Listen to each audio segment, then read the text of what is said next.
on? Hey, gang. It's Dee. Welcome to Catalyst Energies. This is episode 6 of A Starseed's Viral Journey. Thank you for being here, and I'm so grateful that you're here exclusively in the art gallery. I'm excited about this little turn of events. So it's always good to change up the atmosphere.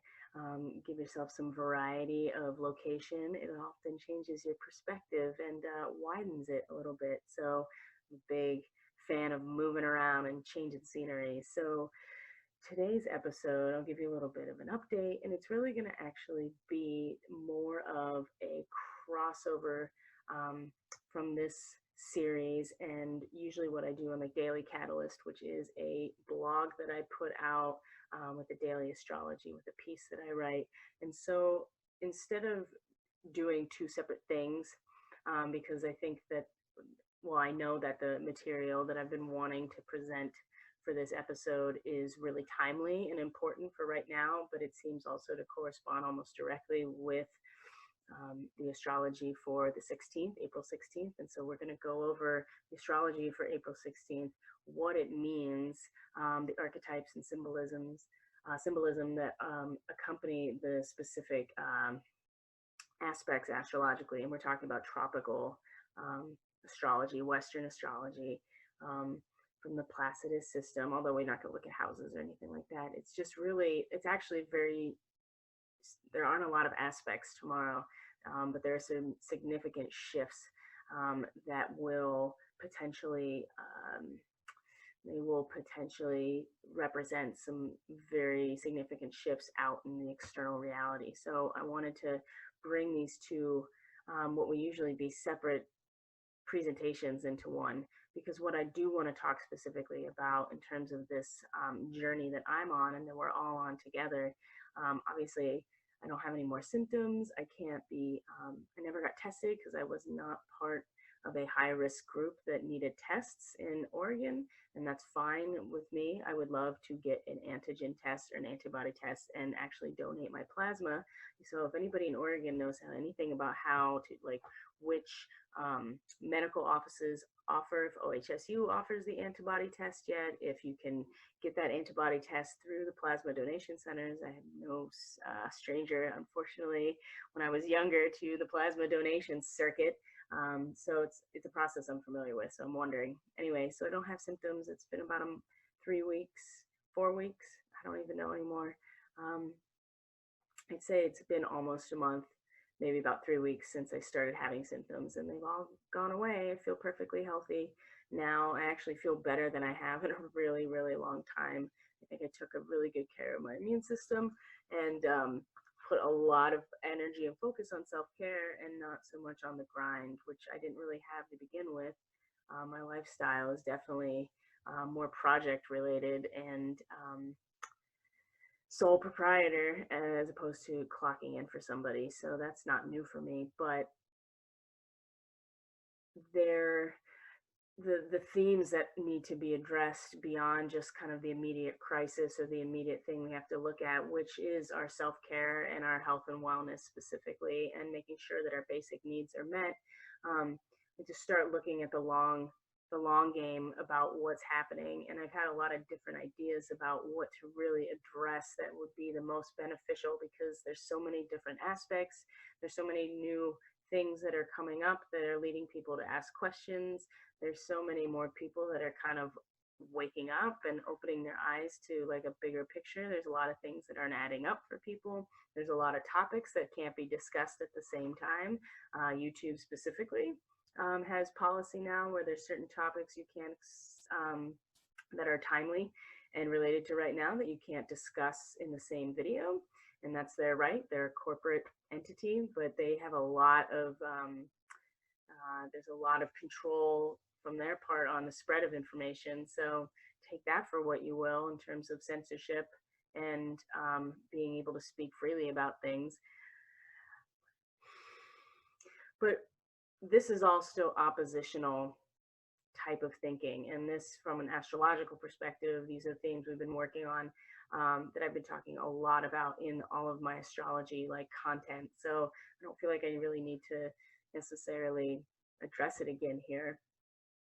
But the fact of how to manage this process as a person walking a spiritual path, and like being very aware that we're part of a evolution in humanity and a mass awakening process. I mean, if you're coming to a video about starseeds and lightworkers, then you're already on board with that to an extent. But the work is navigating this process in 3D, and I'm going to link a bunch of different things in the description box that are other videos of people who are channelers and spiritual teachers that I have found some real benefit about right now, about how to address what's happening, because there is a lot of fear and there's a lot of questions, and it's the things that people are worried about in terms of what's happening and what will happen is almost as everybody has a unique feeling about it and has a unique perspective on what they think is happening based on the information they've allowed themselves to take in and consider. And that can come from a lot of different sources. So this is where sharpening discernment and deepening your intuition of all, this is why we've been doing this for so long, is because of this right now, because there's so much conflicting information coming in from the external that we cannot rely on that exclusively anymore. We can't rely on other people to tell us what we should or shouldn't think or feel about a situation, or even do potentially. It just depends on all of the different aspects involved. But the thing that's been made abundantly clear to me over and over and over is that in order to navigate this situation in which we don't get flung off the dragon, so to speak, in the process, is that we have to master this concept of duality. And the first place to do it is within our own selves, because we have to face our own shadow and show it love and integrate it into our being rather than resisting it.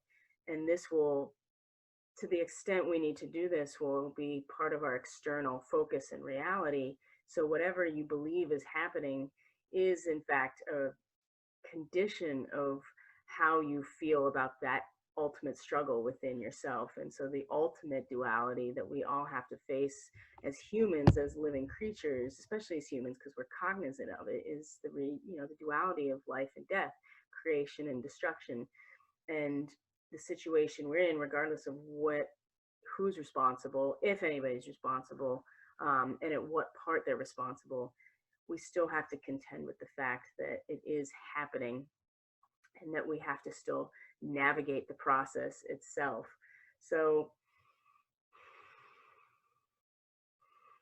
and we have to face the thing that scares us the most. And this is the Gemini energy, because you realize this is where the birth of consciousness comes from, because you are able to look at the opposition that you see as opposition and realize that it's nothing more than a mirror reflection of yourself. And so when all your attention is paid to all of the things that make you fearful, or that put the power for you to feel safe in somebody else's hands, or an expectation of an outcome, all of these things, if you're not able to see the reflection back of you of like the darkness that you need to not embrace, but to shine light on and love, this is where the real work is. And that's really hard, because you're talking about your basic fears, the things that you fear that are really just as much part of the creator as you are. And that's some of the hardest work, but this is what you have to do in order to become enlightened, in order to ascend, in order to awaken, in order to get to another evolutionary stage of humanity's consciousness, in which we don't need to oppose each other anymore, and that we recognize everything as part of the same whole, and not let survival and lack and competition and greed and stuff really be at the root of everything we do. But in order to get there, we can't just like bypass the reality of having to face that darkness within ourselves and have it placed before us externally. That's the thing that's really going to be hard for people, is that there's consistently an enemy from like a billion different camps now. Like there's not a lot of there doesn't appear to be a lot of um, cohesion as far as you're looking out there. There's somebody is blaming somebody else constantly. It's a constant stream of like, it's this is the problem, and this is the problem, and that person's the problem, and this institution's the problem, and this is, you know, we're not, we have to, you know, it's good to know what's going on, but we're just keep in this loop of like, it has to be something opposite of us. And it's only when we step into the reality that it's all us all the time, and we see that and we integrate the shadow into us, that we start to see a shift in the way that we perceive our reality, and what we deem as an ideal social structure where people are taken care of, where they don't have to worry about getting sick or starvation, when we can collectively come together and solve problems that otherwise wouldn't be solvable. That's like the goal. That's where we're headed. So I babbled on long enough. I want to share the chart for tomorrow, because I feel like it is going to be a really big day, and there's not a ton of aspects, but there's something very significant that I've been wanting to talk about. So this is April 16th, the astrology for April 16th. Our moon is in Aquarius still, is now past Saturn and Mars, both in Aquarius. They've been really charging forward and certainly making very, very real this move into the age of Aquarius, which is about innovation and technology, and also the collective good, the humanitarian effort, taking care of the collective. That's what Aquarius is, the water bearer. So the moon here definitely got this aloof and detached. And all day today, this is at the evening of the 15th, all day today, you know, it's been kind of like not feeling necessarily emotionally overwhelmed, but definitely charged, and definitely, yeah, charged up, feeling clear and lucid potentially. And so we have the sun, who's getting close to the end of Aries, but this is the big one. These are two big ones. Jupiter moves into the next degree of Capricorn, so it's moved from the symbol, the Sabian symbol of the sprite on Dancing Under the Waterfall, you know, the natural magical energy of nature, and then move this degree here, 27 degrees Capricorn. This is the pilgrimage up the mountain. So Jupiter really expands on things, and optimizes it. And when we're talking about going up a mountain, scaling a mountain, Jupiter feels like that if you played your cards right, you could, it's like hot air, and it's like a hot air balloon. That's definitely an image that came up earlier today too. And it does feel like that Jupiter is like hot air. So if you have that hot air balloon, you could like kind of bypass the hard work of going up the mountain. You definitely could. And this energy is really here for that. But you have to expect that if you're going to do that, you're going to be up in the air. You're not going to be grounded or anchored into anything, and you have to accept that you aren't grounded or anchored into anything, and you could really just get blown around wherever, and you have to accept that. So I would be mindful of that. But the big thing here is that Uranus is moving into the next degree of Taurus, and this symbol I've been wanting to talk about for a long time. Because 7 degrees of Taurus, the symbol is, what is it? I want to make sure I say it exactly right. A woman of Samaria at the ancestral well. So we've all know about the Good Samaritan and the Good Samaritan law, right? Well, Samaria is reference to an ethnic, a Jewish ethnic subgroup.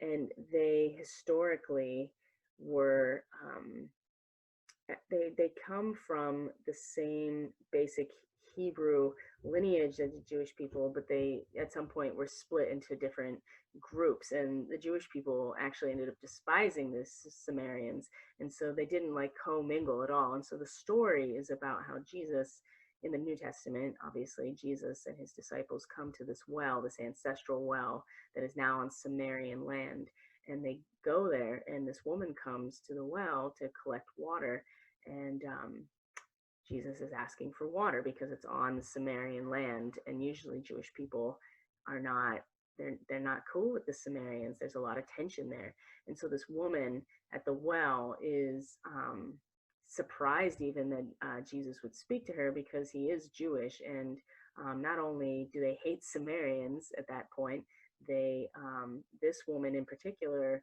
was already on the fringes of society because she wasn't following the cultural laws. You know, she was married a bunch of times, and she, you know, really just did what she wanted. I'm sure there were other aspects that made her stand out and be kind of an outcast. And so she was already an outcast in her society. And Jesus knew, like he psychically knew and told her, because he is the incarnation of God. So in the New Testament, it's not totally, you know, he did all kinds of magical things. So he already knew that she was not, that she was an outcast in her, in her community. And but she ended up giving him water anyway, and he revealed himself as God to her, which Jesus had never done with anybody, even his disciples. Everybody kind of they were led to figure it out on their own, but God revealed himself directly in word to this woman, because she was the good Samaritan. She gave water to Jesus, when normally these two groups, their tension and their conflict would keep them from actually doing anything, you know, helping each other out, right? And so this woman who was already on, like I said, the fringes of society, she is the one that is able to see God in Jesus, and God reveals himself directly to this woman, because she is able to look past, because she's on the fringes, she's able to look past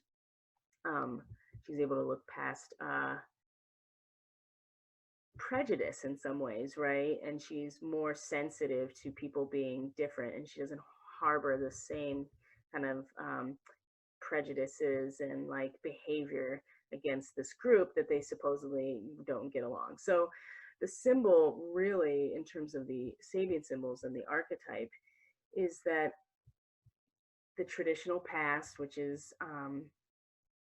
these two groups that supposedly hate each other, coming together and meeting in like this creative type of spirit. And it's the idea that an old order, I'll even just read it, an old order is never open to a new revelation until it has accepted disorder in the name of that power, which subsumes all forms of order, i.e. love.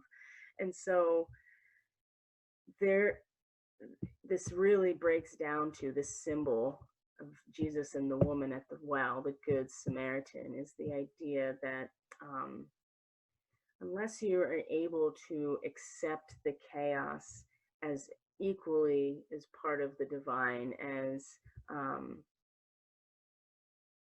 love, then when you're able to do that, that is where you have your awakening, right? Is that when you accept what is opposite in opposition to you, even the chaos, even what you view as the chaos, when you accept that in the name of love, because you recognize that that is the power that holds the whole universe together. When that happens, this is when, you know, the awakening happens and renders all the old stuff obsolete. So this is the degree that Uranus is moving into tomorrow, right? And tomorrow, like I said, not a lot of direct aspects, just the moon in Aquarius, and there's a couple minor things, but this is a major shift because Uranus moves so slow. And right now it's represents like a bridge across a very wide gorge, you know, this path to connect these two seemingly opposite positions across this gaping hole, which is the gorge, right? This is the symbol, is the bridge. And Uranus has definitely been challenging us to do this because Uranus is so disruptive. But remember, Uranus rules Aquarius, and that's where we're headed, is the Aquarian age. And so, you know, strap in, just like Jodie Foster's character in Contact. Like, that's what Uranus is. It's like a Stargate. It's a wormhole. It's not a comfortable ride. It's fucking scary, actually. And it's disruptive, and it's not something we ever can actually plan for totally. But if you accept that, about the situation, then you will be able to embrace the chaos with the same commitment and intention as the love and the light, because you understand that without the chaos, there is no creation. There is no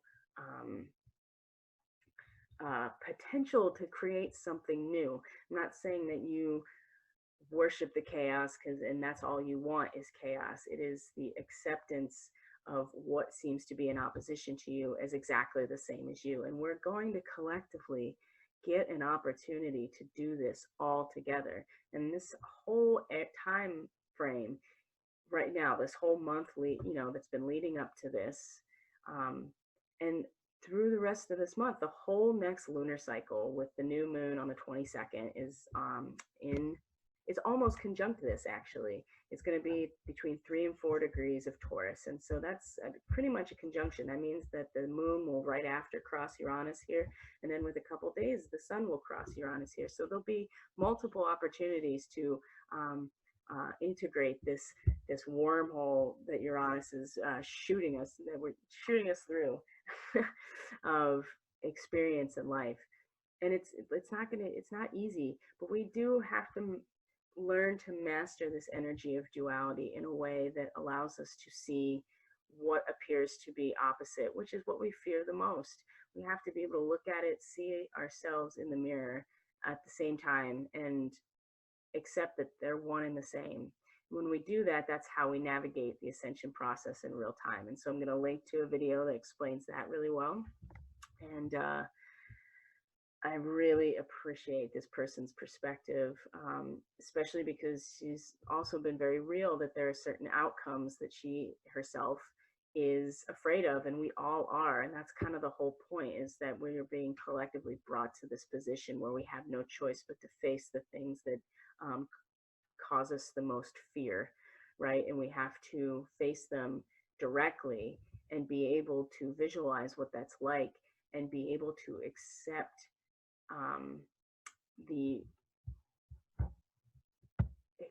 the reality of that situation, and stand in opposition to it. That's the other piece of this. See, there's two pieces.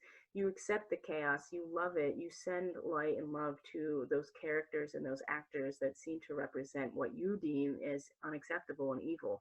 And there's so many different, right now, everybody has a different idea of who that is and what that is. I guarantee you there is no one like, this person is evil, this person is the reason this is all happening. It's not there. Everybody has a different focus because there's so many things, so many pieces of information out there. But in order to be able to accept that there's an opposition, you have to create the space within you that says, well, I'm in my position, and this is where the boundary comes from. There are two distinct positions in Gemini. They might be twins, but they are two. They are not one, they are two. And you have to be able to sit in your own power and create that distinction in order to even accept that there's an opposition. If you can't even get that far, if you can't even stand in your own power, then you'll never see where the opposition is that you can then again merge with and then come to the apex point. But you have to stand in a position, and this is where giving your consent to the powers that be to make decisions for you, whatever that is, about how you live your life and what you're going to do with your time and resources. That shouldn't be anybody's decision but our own.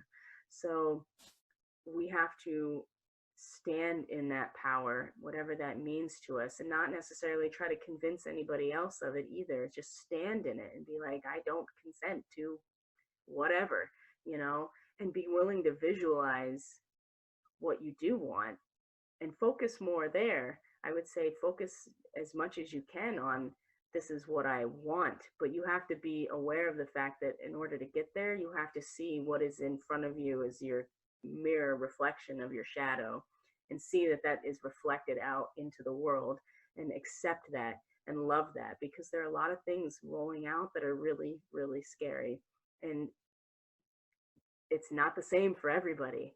So we all have our boogeyman that we're being faced with right now, whatever that means. And just because I believe a certain thing is happening, we don't really know yet, but this is our practice point to be able to um, get good with that, because it's going to keep getting scarier. And um, it's not so much that we have to um, necessarily try to do anything drastically, but I think that we need to be very aware of what's going on around us as well as within us. And we have to be really, really clear with who we are and where our integrity is, and be willing to stand in that power, and say that we don't consent, whatever that is, and be clear about it. That's the thing. Just be very, very clear about it. And things will, the world will manifest around our intention.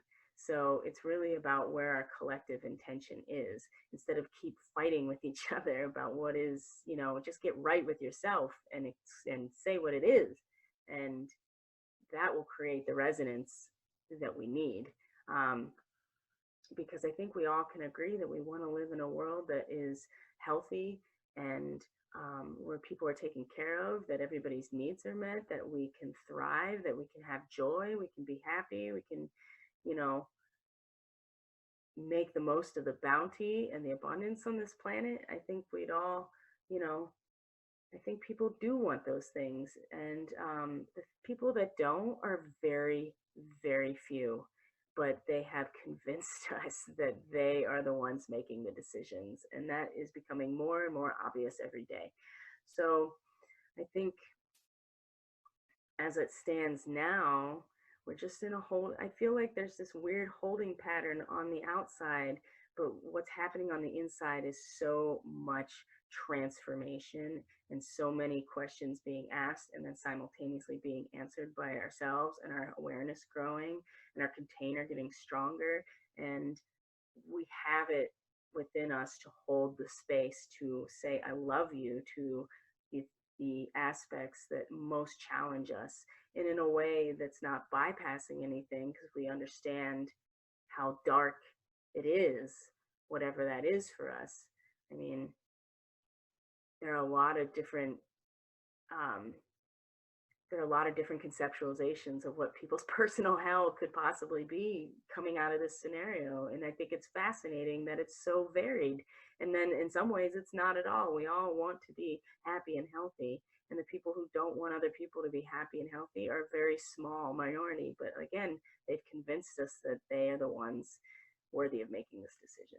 Anyway, I am really tired, and I didn't even want to make this video tonight, but I was very strongly directed. I had to put this out before tomorrow, just because it's astrologically time sensitive, and it just seems like that it's just these ideas that, especially with Uranus shifting over into this degree, I feel like that we are in a very unique moment right now to decide where we're going to put our focus.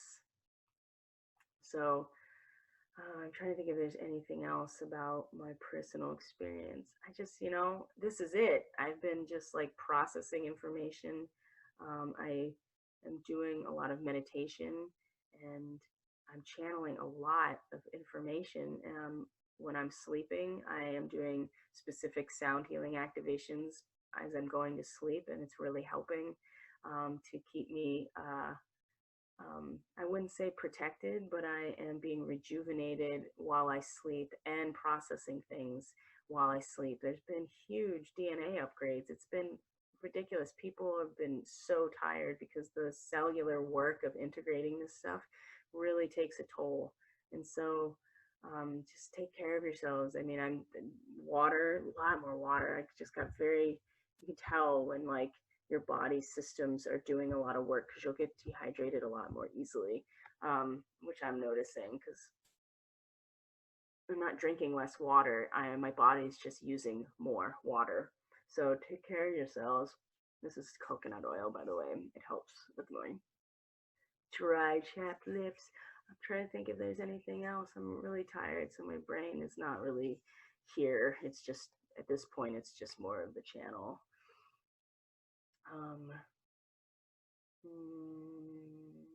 I'm sure it'll come up in the daily medicine tomorrow if need be. But check out the stuff in the description box, especially the links to other people's stuff, because it really helps conceptualize this this experience from a spiritual perspective and how to navigate it in real time. And if you're, just keeping your body in good shape, keeping your mind balanced and sharp, keeping your intuition open, and allow for your emotions to flow. And yeah, keeping your vibe high with whatever you need to do and just letting things move through, because there's big stuff coming like in the next day or so. And then I'll be talking about the new moon really soon. That's a big one. The whole next lunar cycle is going to be like our, I don't know, there's something about like Ramadan and fasting and like a real commitment to staying the course. That's going to be the theme of the next month. So I feel like that I really wanted to, whatever's going to happen tomorrow, I wanted to make sure that I let people know that by embracing the chaos, by not even embracing it, by standing in your power and looking at your reflection and accepting it and loving it, however that manifests for us in the coming days, is going to be really important. And look to Uranus. It's a risk and it's a bumpy ride, but it is definitely worth it to travel outside of our solar system. So, all right, everybody, take care of yourselves. Sleep well. I'll see you in the morning. Bye.